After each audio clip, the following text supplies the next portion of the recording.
I'm very overwhelmed to be in front of a galaxy of our superstars, very young, enterprising scholars from world-class universities and from areas from Gilgit-Baltistan to Punjab and Fata and all over Pakistan. I think it's really a great initiative taken by Ahsan Iqbal under the umbrella of Uraan, Pakistan. I'm sure as you will go through these weeks and months to learn and understand the pulls and pushes of governance, gaps you will find, and efficiency and laziness you will observe in various departments, ministries and institutions will be a great learning curve for you. And I'm sure before you join your great universities and institutions, we'll have another session so that I can sit down and listen to your very fact of matter analysis, feedback, and which will be very, very helpful for me and my colleagues to further improve our system of governance. It's now about 15 to 16 months that we are in charge of federal government. And when we took over, Pakistan had just come out of a very serious threat of default. It was the month of June 2023. I was in Paris and our fate was hanging in the balance.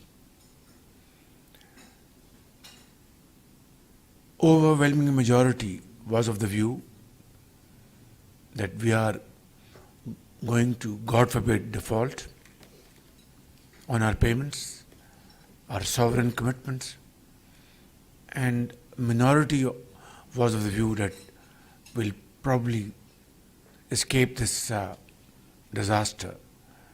And if you ask me, until I had met managing director of IMF in Paris, I was not sure.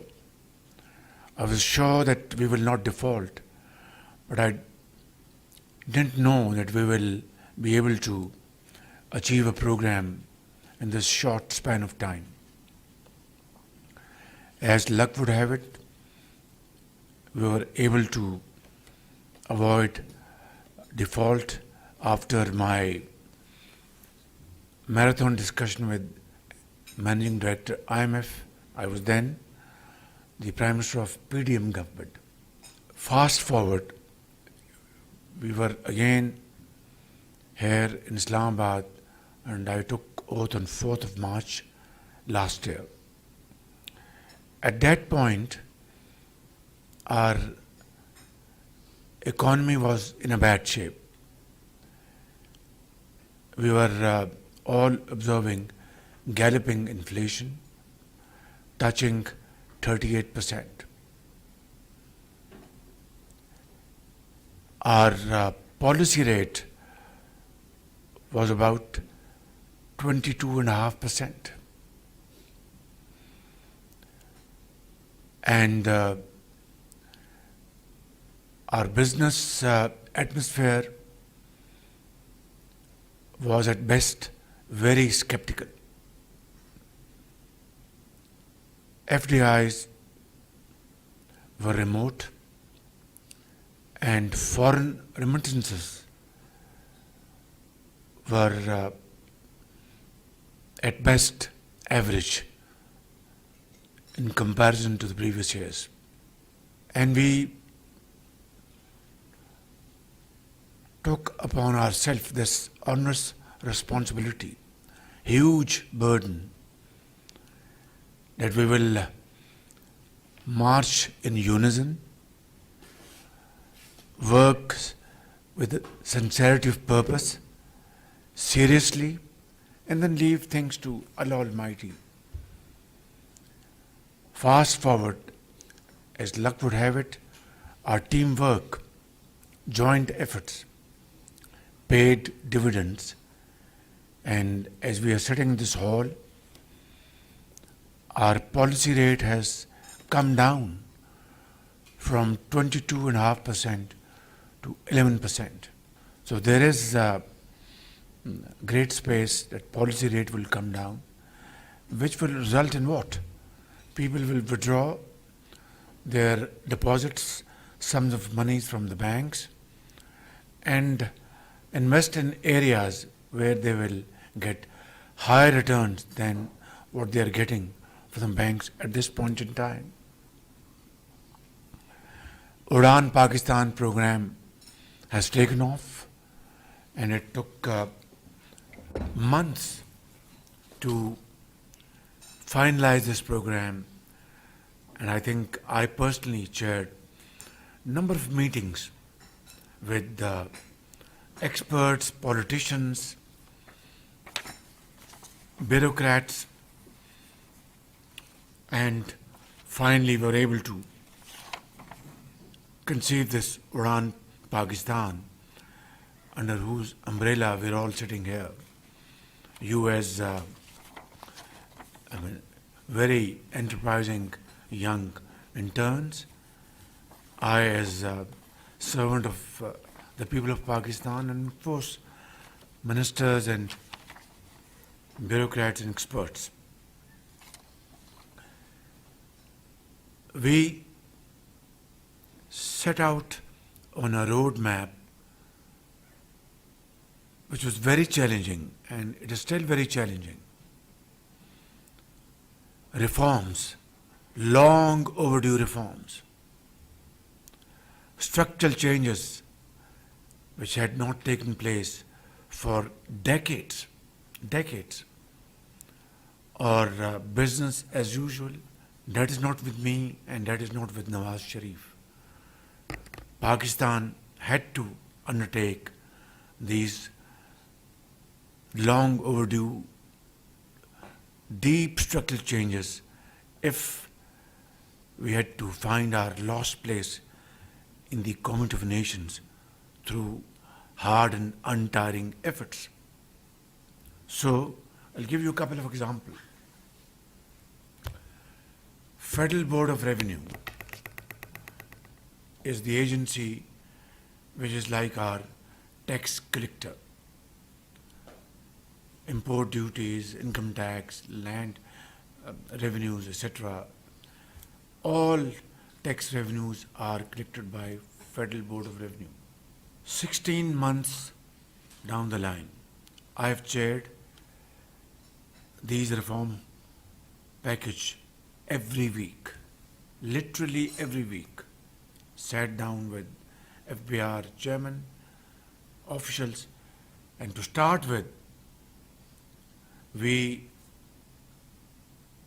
threw out the most corrupt lot in FBR. And you know, in this country, जब इस तरह की change अभी होती भी नहीं है, तो सिफारिशें पूरे मुल्क से आती हैं.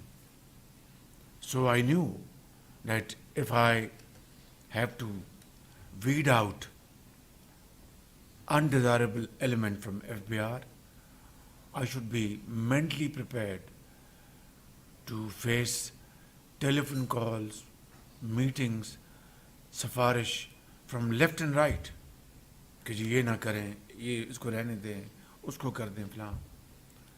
So I was absolutely clear in my mind. We got their lowdowns, credible lowdown from agencies, and then took decisions which were never taken before. officers ranging from grade 22 to grade 20 were sent home without any delay, and knowing my little humble reputation from Punjab, बहुत कम सिफारिशें आईं. They knew that I will not entertain these sifarishes from all over the country. Then there was all pep talk of digitization of FBR. It was all on papers. No actual step was taken in reality, except just first few steps, and that too through the support of World Bank and other agencies. Pakistan's own resources were hardly used, and this has been our pattern, our lifestyle throughout our history, because shrewd bureaucrats, they understand this business very well, and they know how to hoodwink reality and create fiction which they would accept whether they like it or not. That does not mean that there is any dearth of high quality, honest and hard-working bureaucrats. This country is full of them, but they are not given the chance and the opportunity. I brought the best people in FBR, starting from the chairman and to the higher tiers. I hired consultancy firm in this country, and as I speak, you would be very happy to know that digitalization today is the hallmark in FBR. Everything is being converted from papers to IT-led initiatives. And of course today, I can also say AI-led initiatives. Faceless interactions. These terminologies were unknown in FBR, and as a result, I can quote one or two examples. A sector in our industry which was contributing just 12 billions previous year will now be contributing through enforcement more than 50 billion rupees. This was the gap through collusion. Massive evasion. This is only one sector. You can multiply this by hundreds of other sectors. So this is what FBR was doing, and this is what FBR is now required to do. It's a long journey, thorny journey. We are facing bumps on the way and mountain-like impediments, very challenging tasks, but I can assure you, great daughters and sons of this country, that we will not shy away from discharging our responsibility in the service of the nation. And I have never taken any credit for myself, because I believe in teamwork, actual teamwork. And those who are great team players, I salute them. And those who do not, I send them home. And this is not through knee-jerk action. It is their performance which is being judged through KPIs. So what I'm saying is that delivery is the name of the game. Performance is the name of the game. I have no love lost for any person. They are all my very honorable, respected colleagues, whether they are bureaucrats, professionals, ministers, ministers of states or special assistants, advisors, and so on and so forth. They are my masters if they are serving the nation. And I don't know them if they're not serving the nation. So this is a new paradigm shift. This is the order of the day. Difficult as it is, but we have to achieve our targets. If we don't, then we would have failed to serve the cause of this country. And I will have to face the music along with my colleagues in all earnest.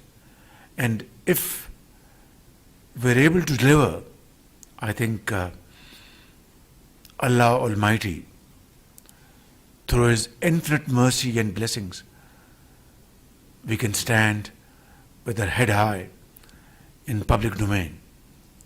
That's the crux of our philosophy of work ethics, ecosystem. I will not take more of your time. I think I've explained the essence of where I come from and my colleagues. I wish you best of luck. You are our future hope, and I mean it from the core of my heart. And we look towards you. The key of this country's success story is in your hands. So any expenditure on our youth is not an expenditure, it is investment. And this is my belief from ages. What like laptops I distributed in Punjab, purely on merit. Not one case against merit, purely on merit 100%. And education stipends to the tune of 20 billion rupees when I was in Punjab. Again, purely on merit.